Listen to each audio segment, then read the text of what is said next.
గమనం మలిచే మలుపుల పదా, ఏ ధర్మం కోరే సత్యాగ్రహమై పదులుగా పదా, సంక్షేమం కూర్చే సేవా గుణమై అదనుగా పదా, ఏ పిడుగుకు బెదరని సాహస యోగుడివై పదా, తెరమరుగులో నిలవని వేకువ సూర్యుడివై పదా, ఏ చెంగు.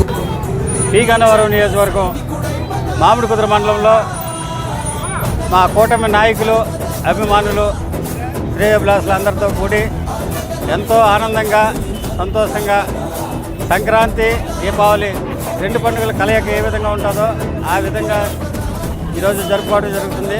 దీనికి ప్రధానమైనటువంటి కారణం ఏంటంటే ఈ రాష్ట్రంలో ఉన్నటువంటి దుష్టపాలనని అంతమొందించినటువంటి దినం.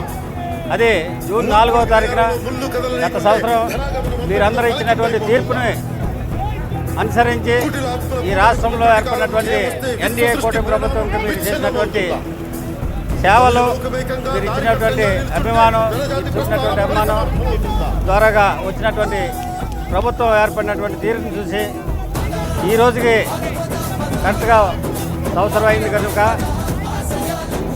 1 year అయిన సందర్భంలో దుష్టపాలనని అంతమొందించి సుపరిపాలన అందిస్తున్నటువంటి ఎన్డీఏ కూటమి యొక్క నాయకులు ఎవరైతే ఉన్నారో మోడీ గారి ఆధ్వర్యంలో, చంద్రబాబు గారి నాయకత్వంలో,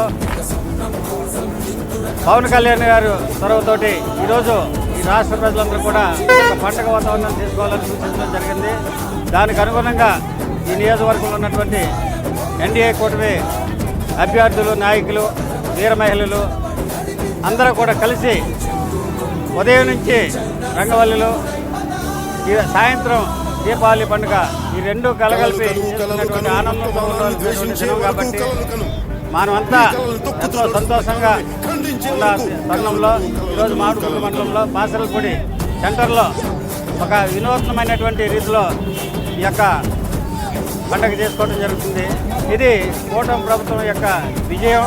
ప్రజల పట్ల మరి చూపుతున్నటువంటి సంక్షేమం, అభివృద్ధి ఈ రెండు కలిపి ప్రజలకు ఇస్తున్నటువంటి తరుణంలో మనమందరం కూడా ఆనందంగా ఉండాలని తెలియజేస్తూ నాకు ఇచ్చినటువంటి ఈ అవకాశాన్ని సద్వినియోగం చేసుకుని మీ అందరికీ హృదయపూర్వక ధన్యవాదాలు తెలియజేస్తున్నాను. Thank you.